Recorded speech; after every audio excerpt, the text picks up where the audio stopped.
Welcome sa pinaka-kontrobersyal na podcast sa Pilipinas at soon sa universe. Ito ang Bakit To? Podcast. Yan. Podcast to ha, baka mamaya kwentuhan lang to.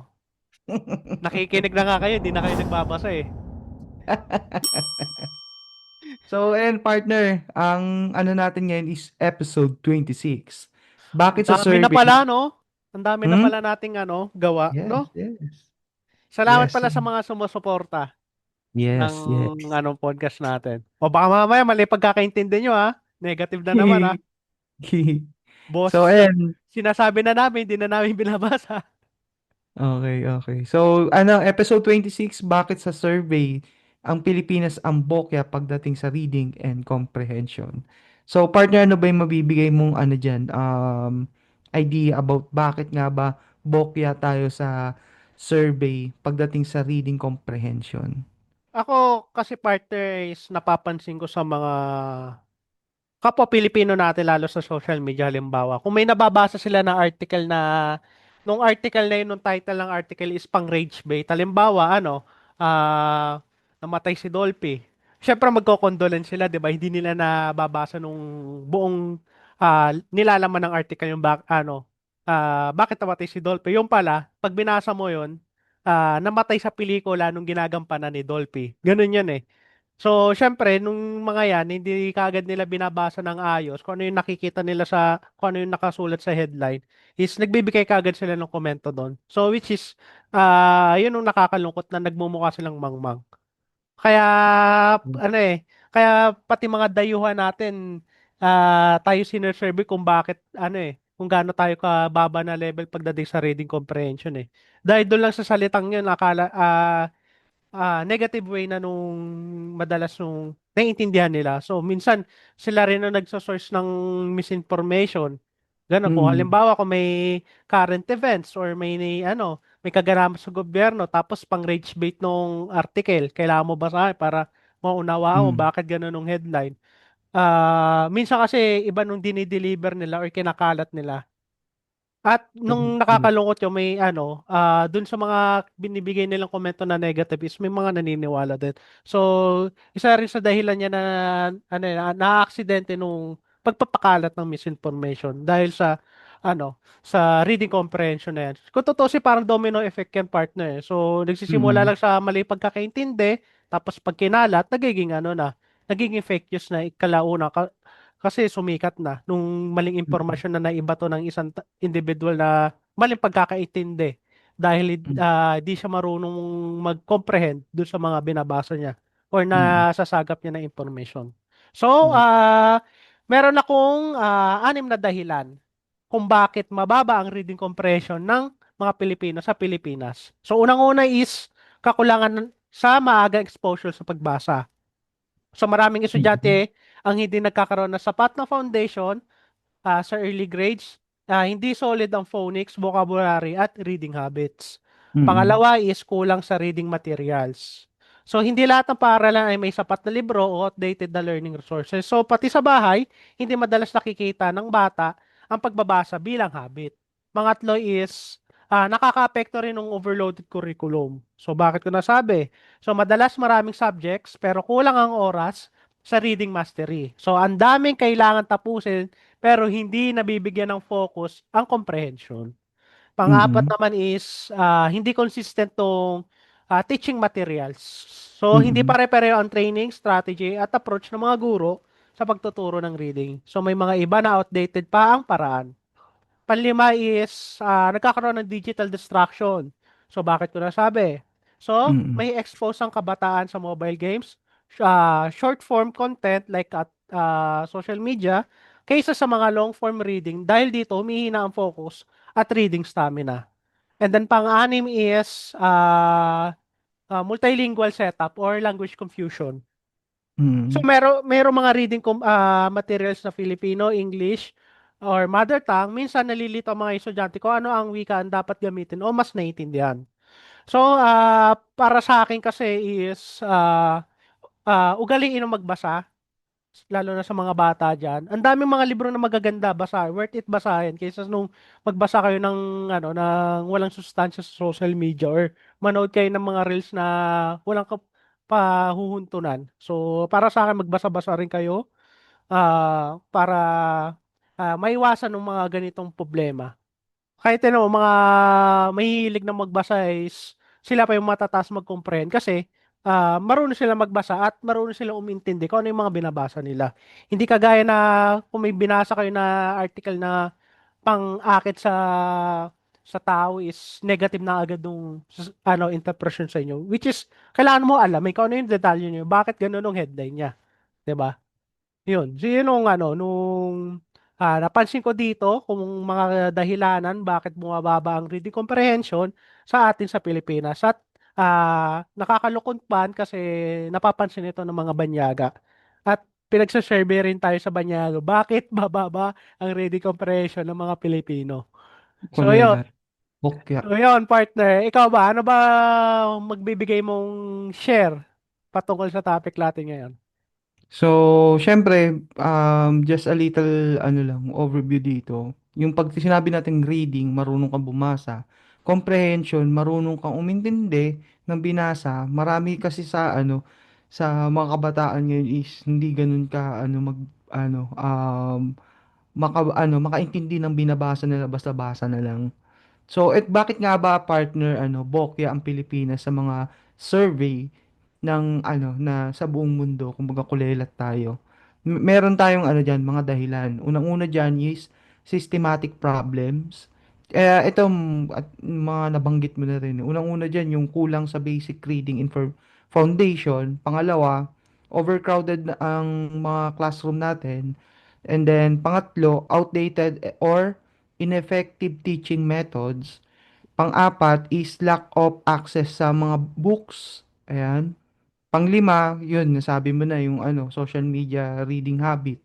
And then yung nabanggit mo na rin yung gaming, streaming at distraction. So ito yung mga dahilan kung bakit bokya tayo. Yung naman, sunod is cultural factors. So, una dyan is yung low reading culture household. Madalas tinatamad yung mga magulang para turuan yung mga bata. And then, yung panghuli is poverty and hunger. So, ayun yung mga example na kung bakit tayo bokya sa survey. So, marami kasing aspeto kung bakit ganun na yung lumalabas ng ganun na yung lumalabas na survey sa atin. Unang-una, mahina yung sistema natin dito. So, napupunta lahat sa korupsyon, yung kailangan iba-budget sa mga eskwelahan natin. Kasi, kung papansinin mo, partner, sa ibang bansa, mga digital na yan. So, doon na sila, doon na sila nag way of teaching talaga nila. May mga konting books, pero mostly kasi doon na nila nilalagay sa mga digital um, accessories nila yung kung paano mo turuan yung isang bata. So, nandoon lahat.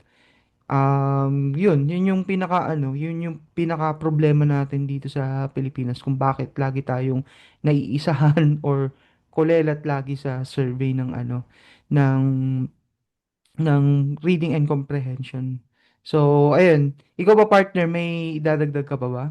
Misa kasi majority ng mga Pilipino, lalo yung mga estudyante is marunong silang magbasa pero tamad silang magbasa.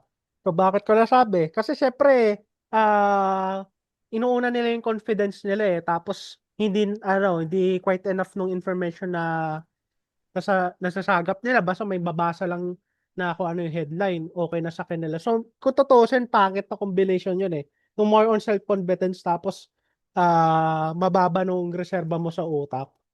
So, deadly combination siya. So, para sa akin, high risk yun na pwede siya mapahiya compare sa ibang tao na mas tahimik lang sila pero maraming laman ang utak dahil palabas sa silang tao. Compare dun sa Mhm. mataas ang kumpiyansa sa sarili pero hindi palabas ang tao. Ayun nung may idadagdag ko. Kaya kailangan importante talaga na magbasa-basa lalo Correct, na sa mga correct. bata. Correct, correct yan. So, yan, partner, dito naman tayo sa next segment natin, which is yung positibo at negatibong epekto ng ating topic. So, yung positibo, meron akong dalawa. Una dyan is more Filipinos becoming aware of this crisis. Mas napag-uusapan siya sa media, and then may push for reading programs. So, marami yung ginagawang DepEd dyan, pati CHED, pagdating sa kung paano i i-enhance pa yung pagbabasa natin and also sa comprehension natin. Pangalawa is technology can help. Ito yung sinabi ko sa kanina na educational apps and audiobooks for beginners. So marami na yan sa internet na naglipana na nandun na yung mga e-books na tinatawag natin. So, ayun, mas ine-enhance yung pag-iintindi natin. Hindi lang siyempre sa pag-iintindi, pati na rin sa pagsusulat. So mas okay na yun compared dun sa atin dati dahil kasi dati sa atin putik yung mga libro natin mga bulok na, 'di ba? Pero pinagtiyatiyagaan natin. Pero kahit ganun yung sistema dati, naka-cope up tayo, 'di ba? Nakahabol tayo. Mas masipag So, tayo dati mag basa-basa compare sa mga bata mm, ngayon. mm. So, ayun yung mga positibo ko ba partner, ano yung may dadagdag mo? So, meron ako apat na nakikita na positibong epekto or aspeto patungkol sa topic natin ngayon. So, unang-una is on the brighter side, nagigising nung bansa or nung gobyerno sa realidad. So, syempre, mas mabibigyan ng pansin ito ng problema or nagiging problema na ito ng gobyerno na dapat solusyonan.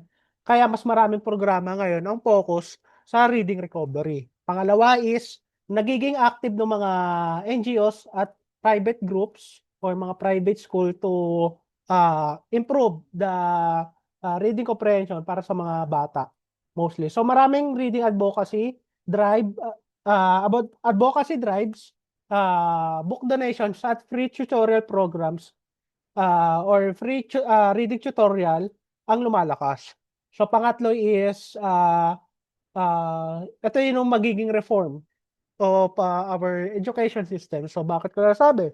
So nagsisilbing wake up call ito para i-review or i-amend ng curriculum, training ng teachers at teaching strategies. Pang-apat is mas malakas ang pinag-iisang advocacy. So magulang, guro at community mas nagkakaroon ng iisang goal. So basta marunong magbasa, sigurado nga asenso. So ayun, yun yung mga positibong epekto or aspeto na nakikita ko patungkol sa topic natin ngayon. Okay, so next naman dito tayo sa portion natin na negative na impact sa topic natin. Meron akong tatlong category pagdating dito. Unang-una diyan is kids struggle academically. Hindi naintindihan ng question sa mga periodical test. Pangalawa, hirap sa math word problems and science explanation. Pangalawa, long-term economic impact, low-skilled workforce, and then mababa ang comprehensiveness internationally. Pangatlo, vulnerable tayo sa fake news. Madaling malinlang yung, kumbaga, katulad na yung sabi mo nung simula, na hindi marunong magbasa talaga.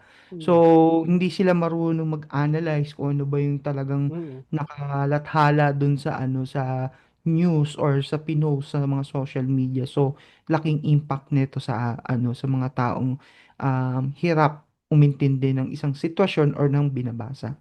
Ikaw ba partner, ano ba yung negative na impact nito sa mga mahina ang pag-intindi? Unang-una, negatibong epekto patungkol sa topic natin ngayon is mabagal ang academic progress. So, nahihirapan ng math word problem, science concept, at halos lahat ng subject na may teksto. Pangalawa is mas madaling malinglang sa misinformation. So, kagaya sinabi ko kanina, kung mahina ang comprehension, mas vulnerable sa fake news, clickbait, at propaganda. Pangatlo is mababa ang job readiness. So sa trabaho, kailangan ng analysis, technical reading at email comprehension. Kung mahina dito ang tao, mas hirap makipagkompetensya sa kapwa aplikante.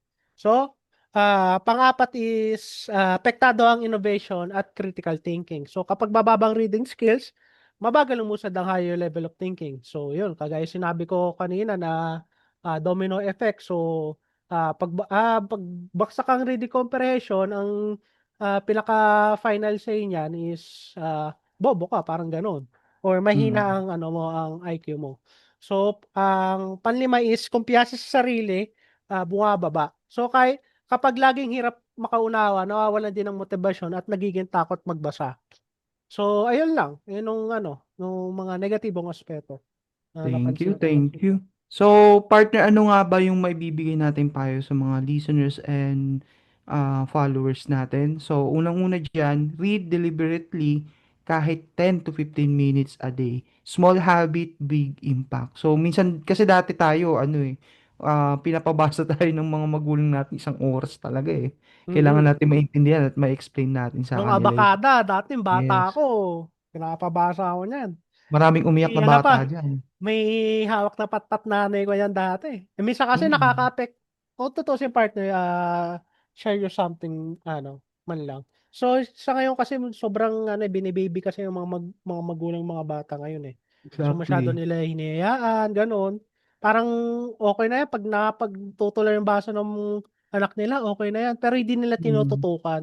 Di kagaya noon na Correct. tayo, tinututukan tayo ng magulang Mm. natin eh. Yun ang Exactly. napapansin ko. Saka, pag nagkaroon ng problema ng bata sa eskwelahan, pag Mm. nagsumbo nung bata sa magulang, ang lumalabas pang masama nung ano eh, nung principal eh. 'Di ba? Pati Grabe pa teacher. magreklamo tapos kung makareklamo sila escalate kaagad sa DepEd. Pero O kung kaya kay Tulpo. oo. Pero pag nalaman nila nung totoong istorya ng DepEd o kaya kay Tulfo, ang lumalabas pala may pagkukulang pa rin magulang kung bakit gano'n nung anak nila, 'di ba? Correct, correct. Correct ka Minsan diyan. kasi ang ano, eh, kaya nagiging gano'n nung hulma ng bata, nasa magulang din na, eh, nasa pagpapalaki rin. 'Yun ang Sa magulang yung nakakalungkot. problema. Oo, nasa magulang din, eh, minsan, eh. Yung paliwanag ko naman yun, case to case basis. Minsan kasi may bata talaga na mahina sa pag-ano, sa pag-iintindi ng pagbabasa. Meron naman na case na matalino yung bata sana, kaso nga lang hindi natutukan ng magulang. Kaya gano'n din, dun rin bumabagsak sa mahina intindi pagdating sa pagbabasa. Naidagdag ko lang partner. Okay. So, pangalawa naman, partner, is parents encourage reading at home. Maglaan ng reading time, katulad ng sinabi mo. Kahit comics, children books, Wattpad, basta nagbabasa sila. Pangatlo, students choose content that improve comprehension. Articles, essays, and non-fictional summaries. Pang-apat, practice critical thinking. Every time you read, ano ang punto ng author? Totoo ba ito? May ibang perspective ba ito? Panglima, limit screen time. Hindi bawal ang social media pero moderation lang dapat. So, yan yung mabibigay kong limang advice para sa mga listeners and followers natin. How about you, partner? Ano ba yung mabibigay mong um, advice para sa kanila? So, unang-unang aral na maibibigay ko sa kanila patungkol sa topic natin ngayon is, ang pag-unawa ay mas mahalaga kaysa sa pagmemorya. So, hindi sapat ang kabisado, dapat marunong ring intindihin. So, pangalawa is, ang pagbabasa ay hindi dapat inuutos lang, dapat ginagawa at nakikita sa bahay. So, yun, kagaya ng sinabi ko is, ugaliin nyo magbasa, hindi nung nagbabasa kayo ng Wattpad. Walang say-say yun. Pag nagbabasa kayo ng Wattpad. Puro kalandian Puro lang yun. drama. Oo, drama at kalandian. So, kung ang bata ay nakikita ng magulang na nagbabasa, mas magiging natural din ito para sa kanila. Pangatlo is, reading is lifelong skills. So, kapag malakas ang reading at comprehension, hindi lang academics ang lumalakas, pati ang decision making sa totoong buhay. So, pang-apat is, ang teknolohiya ay gamitin sa tama. So, hindi kailangan ng iwasan ng gadget pero dapat may balanse. Kagaya ng mga educational apps, digital books, at reading-friendly tools. Wag lang ng Wattpad Yan. Panlima is pang-angat ay collective effort. So, hindi lang trabaho ng DepEd o teacher, kasama rin ang magulang at buong komunidad kung kinakailangan. So, kung ang mababang reading at comprehension ng mga estudyante sa Pilipinas ay paalala na ang pagbabasa ay pundasyon ng pagkatuto.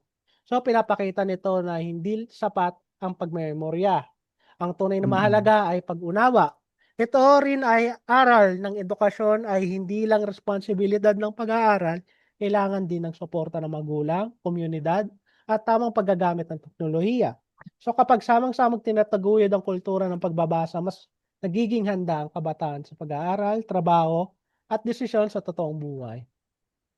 So kung gusto natin ng umangat ang bansa, dapat magsimula tayo sa paglinang ng pag-unawa. Yun! Correct. Yun ang Correct. aral natin ngayon. Uh-huh. So, ayan, before tayo mag-end ng ano, ng kwentuhan, don't forget to follow us in Facebook. Um, Follow and share sa ano, like and share sa ano sa Facebook, and don't forget to hit the notification bell and subscribe, like sa sa YouTube natin, and please follow us in Instagram and Spotify. So pag ginagawa niyo yung guys, mas na encourage kami kung mag-create ng ano ng mga makabuluhan na topic dito sa podcast natin. So ayun lang. Ikaw ba partner, may dadagdag ka ba? Apart na may onting tanong ako sa'yo para humaba Mm. ating ang kwentuhan. So para sa'yo Mm. ba, partners, kailangan ba baguhin ulit nung education system or curriculum system natin sa Pilipinas para umangat naman nung reading comprehension skills natin sa mga Pilipino? Para sa akin partner, ano kailangan diyan talagang ilagyan ng budget ang mga mahal nating guro. Mas i-enhance pa sila lalo. Alam yan ng ano ng mga listeners natin and followers natin ng mga teacher na nakikinig dito sa podcast natin na kailangan talaga nila ng budget to enhance their skills. Kasi Mhm, sila yung nagtatanim ng talino sa ating mga kabataan, mm, even din sa atin. Hindi naman porket na tumanda na tayo, hindi na tayo yung mag-aaral. mm, So, tama. kailangan talaga na bigyan ng tamang budget, sapat na mga classroom, mga digital na equipment or pag ano kumbaga sa pag-aaral kasi yun yung talagang kailangan Kaso ang nangyayari kasi dito, mas hinahayaan ng gobyerno na maging mangmang ang mga kabataan na Pilipino para nauulit at nauulit at nauulit na nauulit lang yung sitwasyon. Pero Nauupo at nauupo partner, lang, 'di ba? idadagdag ko lang partner. Ironically kasi base sa constitution natin, ang pinakamalaking budget kasi sa atin is DepEd or education Mm. sector. So, hindi kasi natin ramdam kung tutuusin eh. So, probably may bulsa nagaganap diyan. Ayoko naman mag-isip ng ganun pero parang ganun lumalabas. Kasi hindi malaki ano eh, doon pa lang sa mga public school kung sila number one priority budget ng gobyerno natin by mandated of our constitutional law. Bakit Mm. gano'n? Walang, do'n pa lang sa pagbibili ng, ah, computer device para sa eskuwelahan, overpriced na, 'di ba? Tapos ang Mm. init-init ng mga classroom. Sa classroom na lang, eh. Itsura na lang ng classroom, eh, parang ano, eh, panahon pa ng 80s or 90s. Hindi pa de-aircon nung ibang kwarto, 'di ba? Mm. Kasi mapapansin mo yan 'pag boboto ka, 'di ba? Sa eskuwelahan tayo ano, eh, bumoboto sa public school, eh. So, dun palang mapapansin natin na eto na ba yung nung ano, nung, inalahan ng budget para sa bayan natin. Mm. Saka pangalawa na napansin ko partner is, siyempre nabago na nung curriculum natin which is K-12.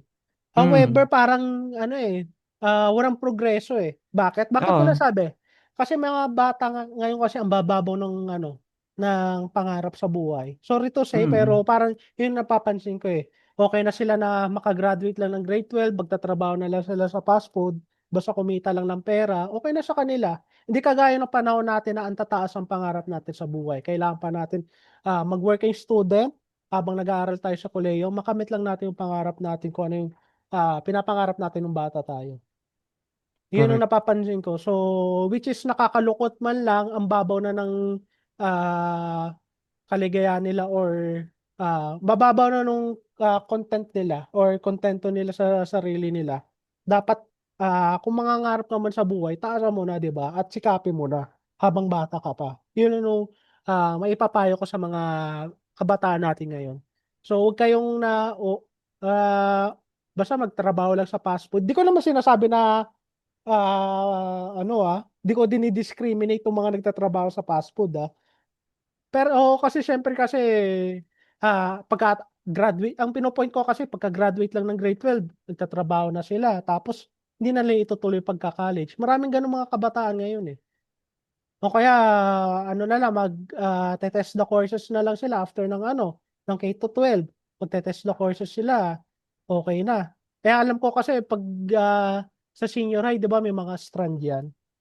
Tas Mm. conforme pa sa strand kung ano yung possible na parang ano yan, eh, parang kurso din yan sa college, eh, gano'n, eh. Pero prerequisite na na kailangan nila i-take para, makuha nila nung related na course or at the same time puwede na rin sila magtrabaho.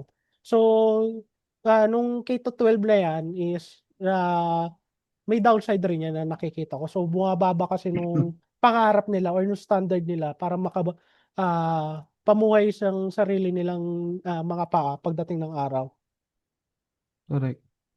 So, ikaw ba partner may idadagdag ka pa ba na komento patungkol sa huli kong katanungan bago tayo mag-wrap up? Okay na ako since na-explain mo Mm, naman na lahat, mm, partner. I hope na ano nila, na-gets nila yun mm, kasi napakahalaga nito para mm. sa atin. Kasi nagiging Hindi lang, domino effect, eh, nagiging sanga-sanga na, mm, eh, 'di ba? Marami mm, na hindi, nakakaapekto, eh.